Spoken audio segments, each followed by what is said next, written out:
The Light. December 2017. International organ of the Center for the Worldwide Ahmadiyya Islam. The only Islamic organization upholding the finality of prophethood. Webcasting on the world's first real-time Islamic service at virtualmosque.co.uk. Contents of the December 2017 issue. The Call of the Messiah. Jihadist ideology in Pakistan and Javed Ahmad Ghamid's counter. Narrative by Abdul Rauf. How did the Muslim world fall behind? On Science by Daniel Bardsley. The Call of the Messiah. By Hazrat Mirza Ghulam Ahmad. The Promised Messiah and Mahdi. Translator's note. In 1892 Hazrat Mirza Ghulam Ahmad called on his followers to hold a gathering at the end of December every year. Among its stated objectives was that members would gain in spiritual knowledge and under negation stand negationing, strengthen fraternal bonds, plan ways and means of the propagation of Islam, and dedinegation-cate themselves afresh to the cause of the move negation meant. Some of the literalist ulama, who had no eye for the great objects of the movement, denounced the holding and organization of such meetings as un-Islamic. They pronounced that, according to Islam, a journey was only allowed to one of the three sacred mosques of Islam, or one or two other places, all other travel being prohibited to a Muslim. Today it is inconceivable how such absurd rulings could have been issued, especially given the fact that the same ulama now travel to all parts of the world, attending conferences and meetings. Here we reproduce selected extracts from the reply given by Hazrat Mirza Ghulam Ahmad to these critics, published on December 17, 1892. This translation was first published in The Light, November to December 1992 issue. It has been edited and expanded here. Last year it was decided, according to the opinion of the majority of friends, that members of our Jamaat should come to meet this humble servant at least once a year, to derive benefit as regards the needs of the religion and to hold consultations regarding the propagation of Islam. At that time of discussion, it was also decided as being appropriate that the best date for coming to Cajun for this purpose would be December 27th because it is during the holidays, and people in employment are free at this time. Also, being in the winter, these days are suitable for traveling. As a result, our sincere members were pleased to agree to this view, considering it the best course of action. Therefore, on December 7, 1892, I sent a letter consisting of a printed announcement to all members, the summary of its contents being that one of the main aims of this gathering is that every sincere person should get the opportunity to benefit spiritually by a face-to-face meeting, to increase his religious knowledge, and to develop his understanding of matters spiritual. Now we have heard that some person, to prove that such work is tantamount to adding a novelty into Islam, in fact, a sin, has requested a religious judgment from a Maulvi Rahim Baksh, Imam of the Chiniwali Mosque in Lahore, as to what is the teaching of Islam about travelling from afar to such a meeting on an appointed day. In reply to this request, Maulvi Rahim Baksh has produced a lengthy writing referring to a hadith which is not relevant to the subject, the summary of which is that it is an unlawful innovation, rather a sin, to go to attend such a gathering, and that to propose the holding of such meetings is a later invention for which there is no basis in the Quran and Sunnah. Moreover, the man who creates such an institution in Islam is to be condemned. Reply. Fair-minded people should now answer truthfully whether the existence in Islam of such Maulvis and Muftis is a sign of the tribulations of the end of the world or not. O good man! Do you not know that travelling for the sake of religious knowledge is not only allowed but is incumbent according to the Quran and the Holy Prophet, so much so that the one who intentionally neglects it is guilty of a serious sin, and to insist on refusal deliberately is an act of disbelief in some cases? Do you not know that it has been urged with great emphasis in Hadith that the seeking of knowledge is incumbent upon every Muslim male and female, and it has been said, seek knowledge, even though it may be in China. Now considering that I wrote in my announcement, in the clearest and plainest words possible, that this journey to the Jalsa shall be undertaken by every sincere one with the intention of seeking knowledge. Just think how far from honesty, integrity, justice, virtue and piety it is to pronounce the ruling that the man who institutes such a practice in Islam must be condemned. Open and read the Sahih Bukhari, and see the glad tidings given for a journey undertaken to seek knowledge. It is as follows: whoever undertakes a journey to seek knowledge, Allah eases for him the way to paradise. O you unjust Maulvi, show some fairness. And consider that you have called your brother a condemned one, who, like you, professes the kalima, belongs to the people of the Qibla and believes in Allah and the Messenger, and you have declared him as utterly deprived of the mercy of God and the intercession of the Holy Prophet Muhammad, giving the reason that I had issued such an announcement and invited people to the Jalsa. Open your eyes and read what that announcement of December 7, 1892 says. It calls our community together for the purposes of negationing knowledge, seeking solutions to the problems faced by the religion, helping the cause of Islam, and meeting one's brothers. Does it mention any festivity, entertainment, music or song? Fixing a date. If there is misgiving in someone's heart as to why a particular date has been fixed for this religious gathering, and whether such practice is traceable to the Holy Prophet or his companions, the reply is that you should look in Bukhari and Muslim. Bedouins used to come to the Holy Prophet to ask questions about religious matters at times when they were free, and some of them came to him in particular months when they were free. There is a report in Bukhari that a delegation from the tribe of Abdul Qais came to the Holy Prophet and said that as they come from afar, they can only attend his company during a certain month. The Holy Prophet accepted what they said. This hadith shows that those who wish to meet their spiritual guide to seek knowledge or for religious purposes can appoint a certain date in accordance with their free time when they can attend conveniently and without loss to themselves. This is just the case with December 27th because it is during the holidays and those in employment can easily come at that time. Bukhari has included a special chapter in his Sahih about appointing a date for holding a class for receiving religious education. Its title is He Who Appoints Certain Days for Those Seeking Knowledge, indicating that this practice is traceable to some companions. In support of this, Bukhari quotes a report to the effect that Abdullah ibn Mas'ud had fixed Thursday as the day on which to give religious instruction, and on that day people used to attend his lecture. Quran allows organization and arrange negation. It must also be remembered that Allah has instructed us in the Holy Quran to make plans and arrangements, and ordered us to put into action the best devised schemes which we consider to be expedient for the service of Islam and to be effective in overcoming the opponents. In this regard, he says, and prepare for the enemy whatever force you can. The Holy Quran chapter 8, verse 60.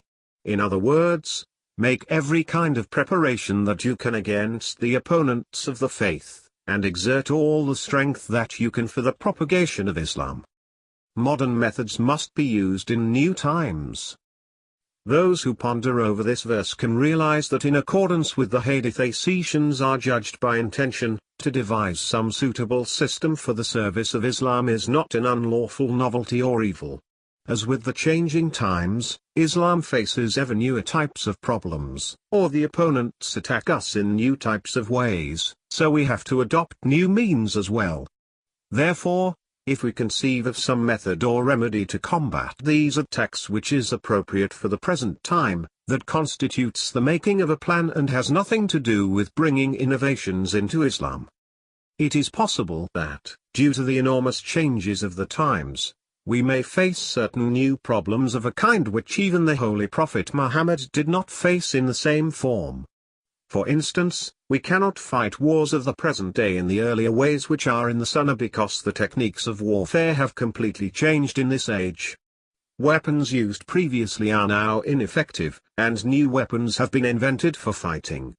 Now if Muslim rulers were to consider the taking up and deployment of these weapons to be an unlawful novelty, and, listening to Maulvis like Rahim Baksh, believe it to be a sin and evil to use these modern implements of war, and argue that this is a manner of fighting never undertaken by the Holy Prophet Muhammad, nor the companions, nor the next generation. The only result would be that they would lose their already decrepit kingdoms with ignominy and the enemy would be triumphant.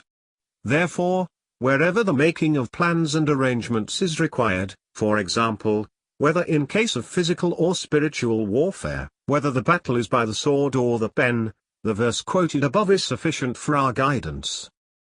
Foolish friends invite ridicule upon Islam. Every Muslim ought to pray that God rid Islam soon of those Maulvis who show such treachery. For, this is a critical time for Islam, and these foolish friends wish to make Islam a target of ridicule and mockery by making statements which every person, with his light of reason, finds to be untrue. May Allah have mercy on Imam Bukhari. He has also included a chapter regarding this in his book, in which he writes, Ali, may God be pleased with him, said, tell people things which they understand, or do you like to have Allah and his messenger rejected? In the commentary on Bukhari, this is explained as follows: speak to people according to the scope of their understanding. In other words, explain to people those injunctions of Allah and the messenger which they can comprehend and which appear to them to be reasonable. Otherwise, you will needlessly have them repudiating Allah and the messenger. Now it is obvious that when an opponent of Islam hears that the Maulvis have issued a ruling declaring all travel to be unlawful for a Muslim except to the sacred mosque, the mosque of the Holy Prophet, the Aqsa Mosque, and one or two other places, he will ridicule Islam and get the chance to find fault with the teaching of the Holy Prophet. He will not be aware that this pronouncement is merely the mischief of a Maulvi, out of a grudge, or his ignorance. He will directly attack the Holy Prophet Muhammad. Many Maulvis, for the sake of their livelihood, travel all around the East and the West, ostensibly for preaching.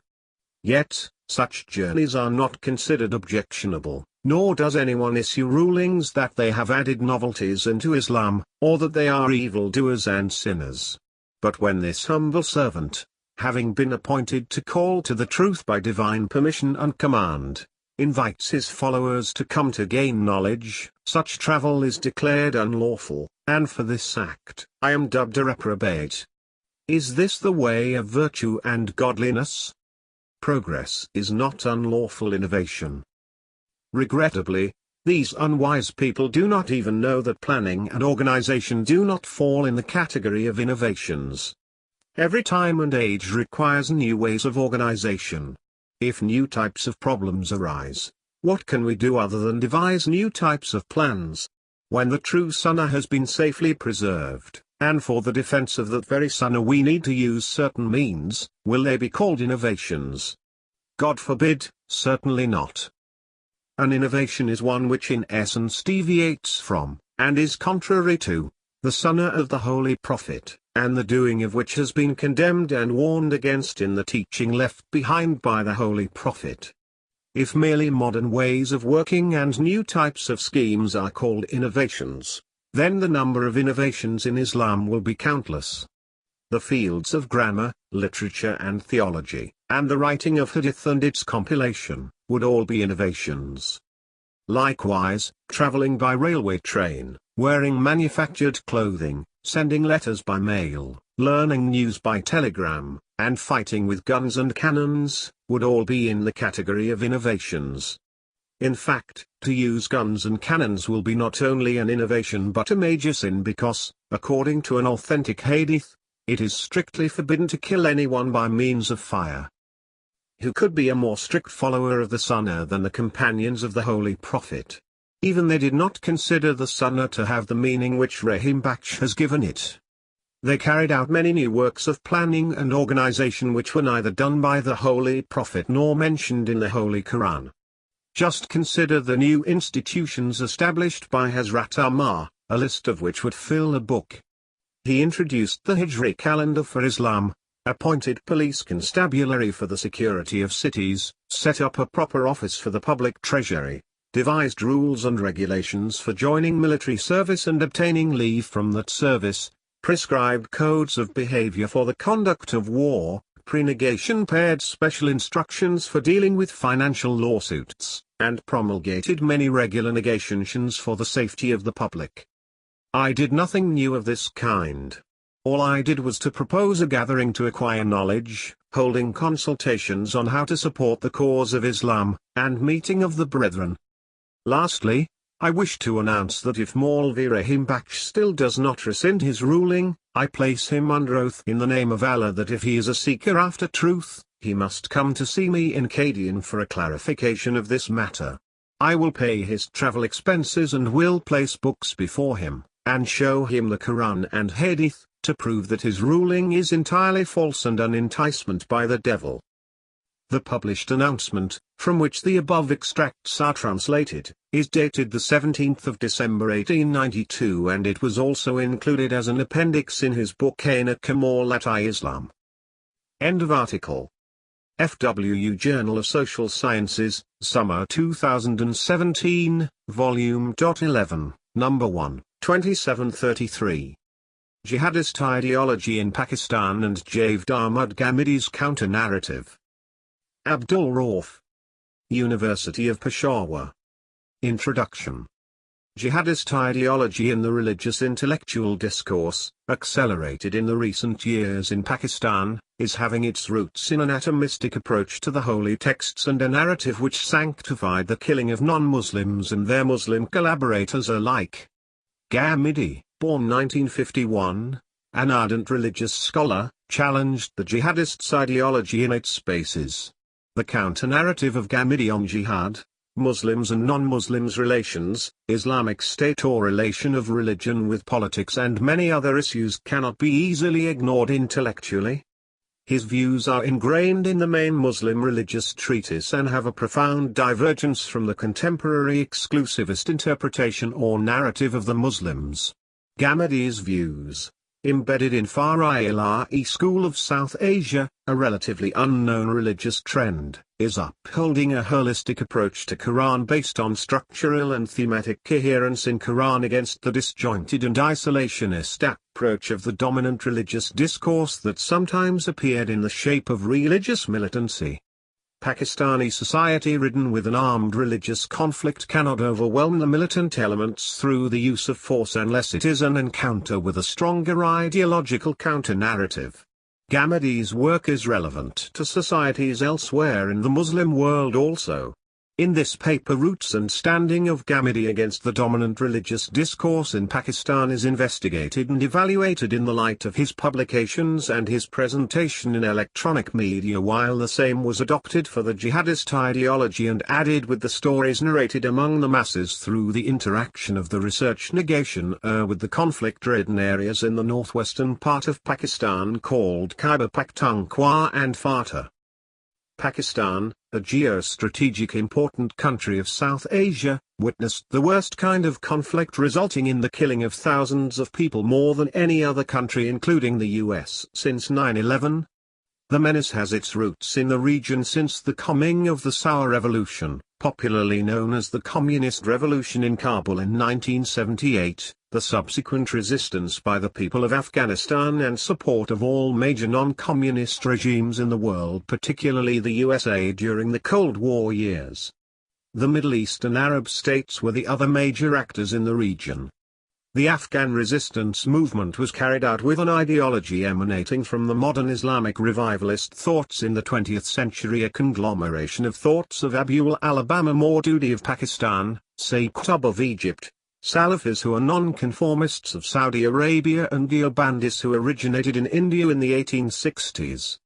The regional and international actors also found it appealing to safeguard their own national interests by curtailing the Soviet expansionism in the region. For 20 years the religious discourse was dominated by a jihadist ideology till the Soviet Union unglued in 1991. The jihadist ideology was thought to be wind up after the fall of Najib government in Kabul in April 1992. But it was not easy to uproot an ingrained militant ideology, particularly when the global actors turned off their attention, and Pakistan was left alone to deal with the threat. Pakistan did not have capability and capacity to face the after-effects of the 15-year war conflict in the region. The overthrow of Taliban government in Kabul by the US-led NATO coalition forces, and installation of Karzai regime in 2001 met the same response from the Taliban resistance forces. Taliban and their sympathizers elsewhere in the world, particularly in Pakistan, launched a resistance movement using the same religious slogans against the US and its allies as they did against the Russians. But this time the reaction of the third generation of the militants in Pakistan was more brutal against the military and civilians than their earlier ones. They devastated the government and non-government institutions on the one hand and annihilated the already poor infrastructure particularly in the northwest of Pakistan, including federally administered tribal areas known as FATA. The stubborn resistance of the militants to the security forces of Pakistan is based on a particular religious narrative which justifies all kind of violence, including the killing of innocent people and children, lethal encounter and suicide bombing on one hand and beheading, imputation and display of dead bodies in public places on the other. After analyzing statements, communique, videos and literature of the militant groups, it can be attributed to a particular approach to the religious texts, Quran, Hadith and Athar and fiqh verdicts which are constantly used to justify their noble actions. What is this jihadist ideology? The contemporary jihadist ideology believes in the categorization of entire humanity into two groups, Muslims and infidels, good and evil, the party of God and a party of Satan. Since the dawn of humanity, these two groups are at perpetual war with each other. Hence it is incumbent upon the Muslims to continue this holy war against the infidels. This holy war will continue till disbelief becomes subservient to Islam everywhere on the earth, as stated in the Holy Quran chapter 112 verse 123 and chapter 2, verse 190. They uphold the opinion that the holy war is forever and it will continue till the doomsday, as it is enunciated in the hadith such as Sunan Abu Dawud, 2170 and Sahih Bukhari, 2801. The jihadists looks all political, economic, diplomatic and strategic events in the world dominated by the Western Christian world with a perennial war prism, and citing the events in Kashmir, Palestine, Chechnya, Balkan, East Timor, Iraq and Afghanistan from the pulpit to instigate people, which ultimately helps in enlisting support for the militants and their violent activities. Certain events happened in the West on the pretext of freedom of thought and expression is narrated as iconoclasm against Prophet Muhammad Sallam and Islam. If there is any reference to the solution of problems through the offices of UN, they term this body as incompetent when comes to Muslims. The Muslim countries accepted UN resolutions more than any other country in the world. With the support of US and other international actors, the UN failed to implement its resolutions on Israel and Kashmir. When the USA says that Al-Qaeda is in the tribal areas and planning to attack the Americans in the US, the local people ask questions. How the Americans can be trusted, as it were the Americans who claimed the presence of WMD in Iraq, but later on nothing was found, and 1 million Muslims have been killed in Iraq, according to Hamad Mir, 2009, March 30. The militants and common people think that the Americans and other non-Muslims cannot face us on the ground, so they sent the drones to kill innocent people. The Americans are coward and do not have the courage to face us in the war. The sympathetic intellectuals in media frequently cited examples of the patronage of certain figures such as Suleiman Rushdie and Taslim Nasrin, whose writings against the holy personalities of Islam hurts the feelings of Muslims. The caricature episode in the West fermented the already unreceptive feelings of the Muslims. They applauded those Muslims who reacted violently against the value of freedom. Newspapers, magazines and journals and speeches from the pulpits and public platform are full of news depicting the West as the place where morality is eroding day and night. A reactionary attitude among the Muslims pushed some of them to the extreme and thus were not ready to accept any good in the Americans and in the West because of their double standard in the international relations. Writers and speakers refer that when the Oklahoma bombing occurred, within minutes, Western media reported having a connection with the Middle East. Investigation afterwards proved it incorrect, and nobody termed it Christian fundamentalism while it had a connection to Christianity. These learned men pointed out the subjectivity of the Western media which portray Pakistan's atomic bomb as an Islamic bomb, but they never termed the Indian atomic bomb as a Hindu bomb or Jewish or Christian bomb elsewhere in the world. The statements of George W. Bush referring to the American war on terrorism as a crusade only reinforce the jihadists' analogy to the Crusades. The success of Mujahideen against the Soviet forces in Afghanistan became religious symbols of the Muslim resistance struggle, and jihadists use this notion in their addresses in mosques and public gatherings. In Pakistani society, common people are influenced more by the clergy on the religious knowledge and attitudes as one of the Gallup surveys shows in its reports. According to the report, 71% of the people of Pakistan have been influenced by the local cleric for their religious knowledge and belief, while the same was 79% in 1980 when the jihadist ideology was in the offing in the region. Following is the narrative based on militants' understanding of religion and explanation of their violent actions in Pakistan. On the question of targeting the Muslim military whether they are in Afghanistan or Pakistan, they blatantly declared them liable to death as they are collaborators with the infidels, as Quran is condemning friendship with Jews and Christians.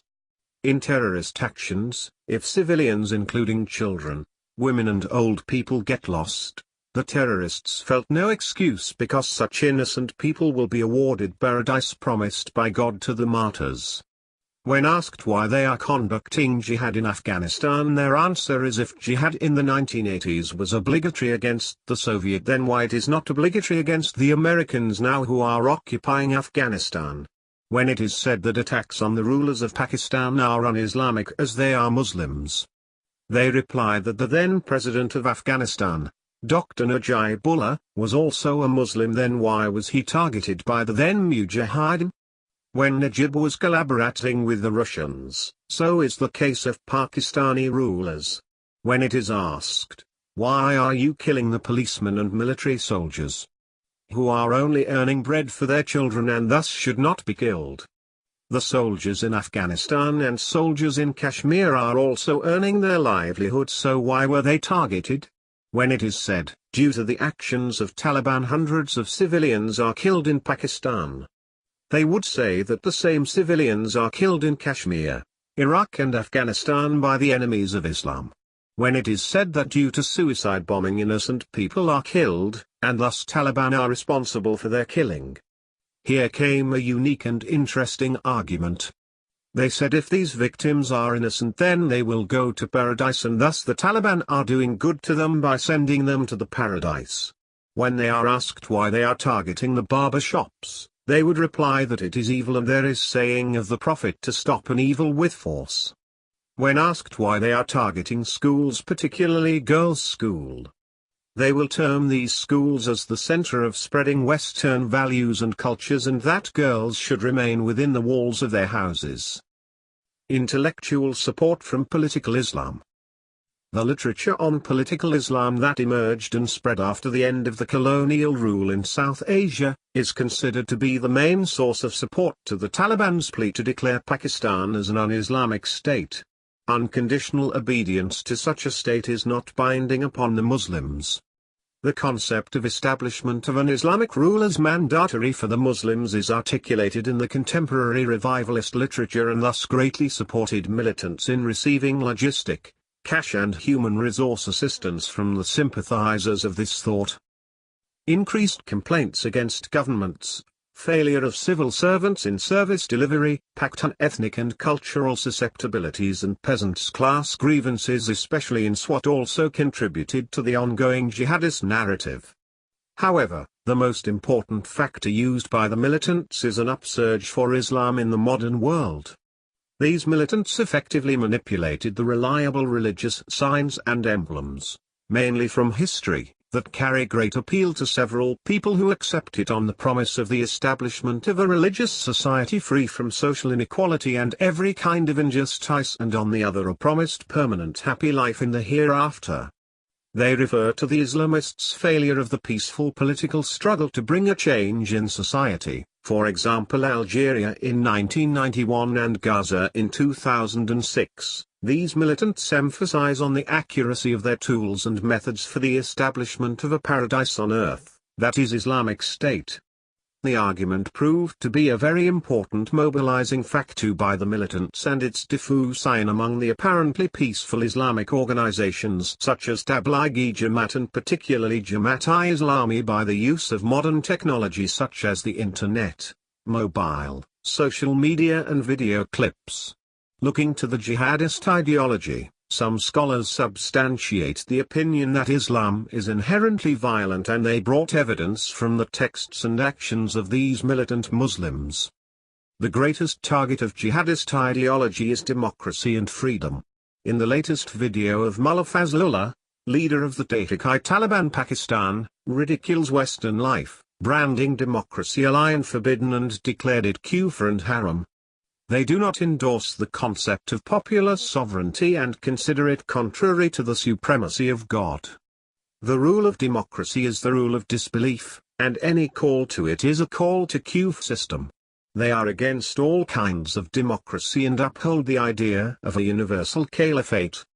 They do not recognize the territorial demarcation of the modern state and consider it the legacy of the European colonialism. The ranks and file of these militants include Chechens, Uzbeks, Arabs from Saudi Arabia, UAE, Egypt, Palestine and African countries, Kashmiris, Chinese, Tajiks, and Afghanis fought against Pakistani forces.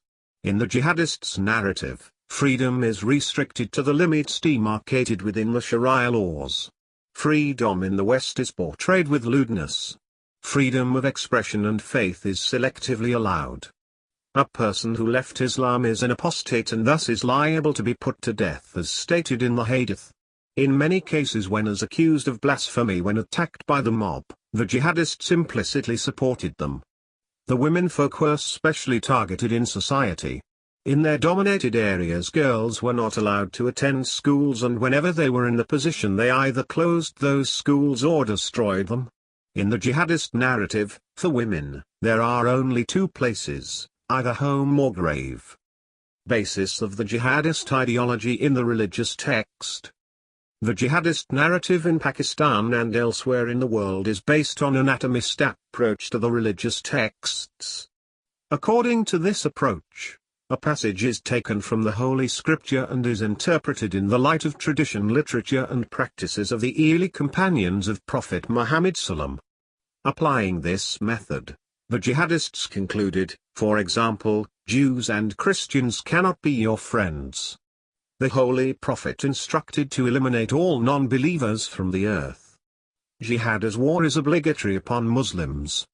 Those who leave Islam, apostates, are liable to be punished by death. Non-Muslims are not equal citizens. They should wear an emblem to show that they are zimmis. Women are half of the men. If a married couple committed adultery, they would be put to death by stoning, said Army Idara Fikri Islami, 1997. It is the responsibility of each Muslim to uphold good and suppress evil in the society even if it requires the use of force. Interpretation of the texts disjointedly always led to conclusions which suit the jihadists' narrative. Though the jihadist narrative dominated the present religious discourse, there was, and there is always a divergent opinion on all these self-claimed settled issues in Islam. Ghamid's counter-narrative or ideology. Javed Ahmad Ghamidi, born in 1951, is one of the religious scholars who challenged the jihadist narrative persistently in the last 25 years and suffered in the hands of militants. The militants have targeted his house in Lahore, but before the detonator went off the culprits were arrested. The militants brutally murdered one of his very close associates, Dr. Farooq Khan, who was also Vice-Chancellor of the newly established Swat University and a very multifaceted personality, in October 2010. The second editor of his monthly Ishraq, Mr. Manzoor ul-Hassan, was shot outside of the office Al-Murad in Lahore, but he survived the injuries. Another associate, Dr. Habibur Rahman, was shot dead in Karachi. Some of his associates, for example, Dr. Khalid Zahir, was threatened and had to leave the country for some time. His students and associates in Pakistan are going through the same scared situation. Ghamidi himself, despite his reluctance, was persuaded by his colleagues and associates to leave the country, and until this time he is residing in Malaysia. In such a dangerous situation, Ghamidi did not stop his work and continued to challenge the jihadist ideology on their religious basis. Some Muslim groups have also encountered jihadist ideology in Pakistan, like the Barelvis, and other non-religious political and non-political groups on their ideological orientation are having little relevance to sources of religion.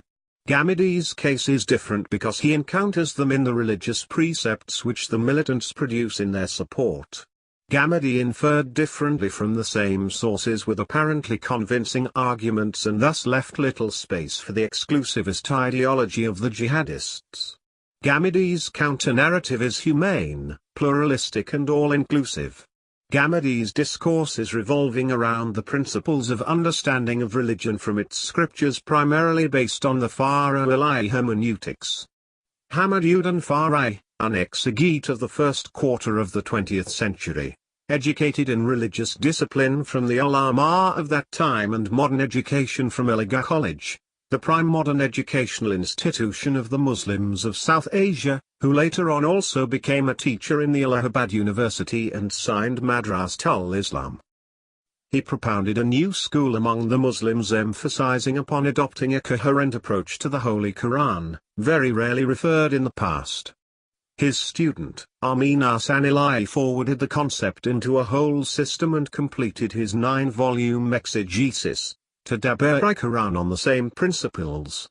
The Fara'i religious thought was moved forward and reinvigorated by Javed Ahmad Ghamidi when he applied these principles to the contemporary socio-political and economic issues of the Muslims and thus deter the traditionalist approach to religion demonstrated in the shape of militancy in Pakistan.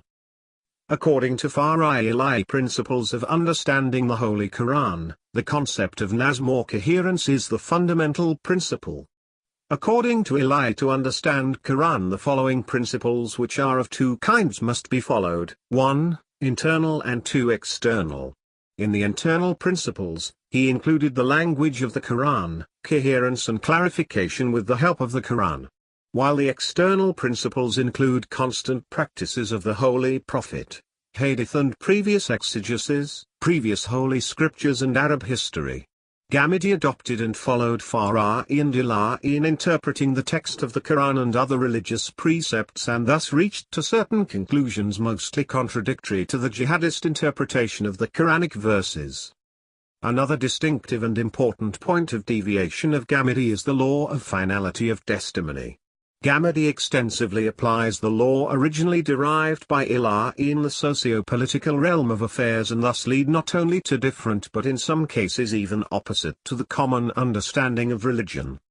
According to this law, God sent among his prophets a particular section, apostles, who were not only messengers of God but also a testimony to bestow the wrath of God upon those who reject the message of God willingly. Therefore, the tenets of the apostle cannot be extended to the non-apostle period in human history. Prophet Muhammad Sallam was an apostle, and thus many of his assertions are confined to his lifetime only. The specification of the addressee in the Holy Quran thus drastically changes the meaning of a verse in the Quran. Applying the principle of coherence in Quran and the law of finality of testimony, Ghamidi's stance can be narrated like this. Taking up of arms against the non-Muslims to convert them to Islam is forbidden. An armed struggle for bringing change in state and society is declared, creating disorder on earth, particularly after the coming of democracy. Jihad cannot be done by private militant groups, and jihad is the duty of the state and can be waged only if there is persecution, particularly religious, of people whether they are Muslims or non-Muslims.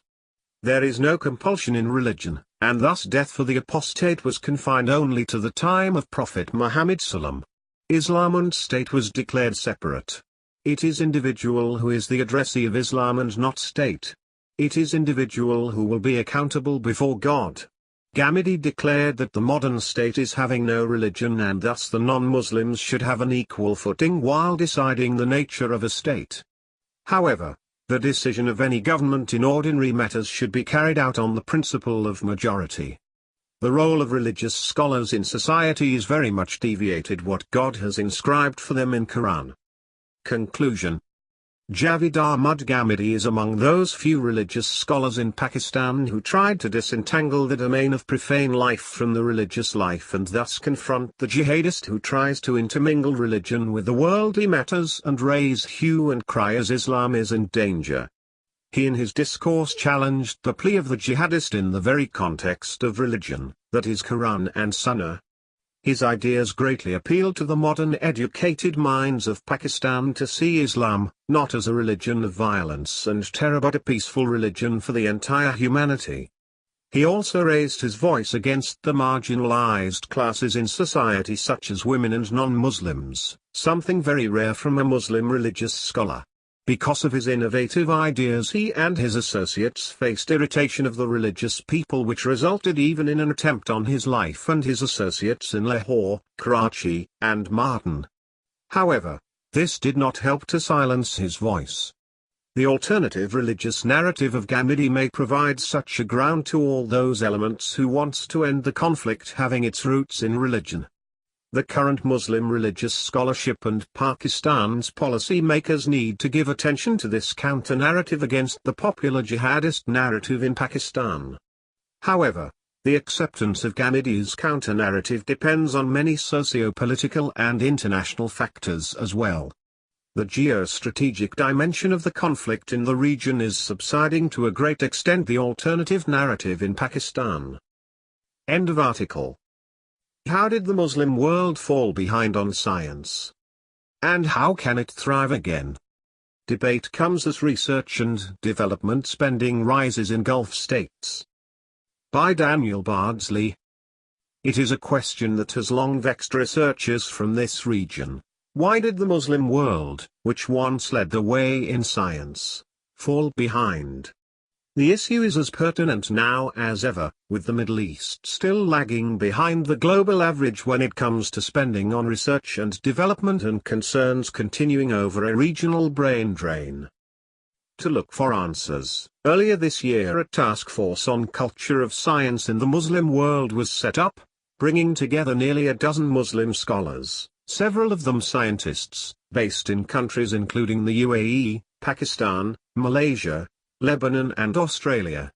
The task force met to discuss its findings at the World Science Forum, held recently at the Dead Sea in Jordan.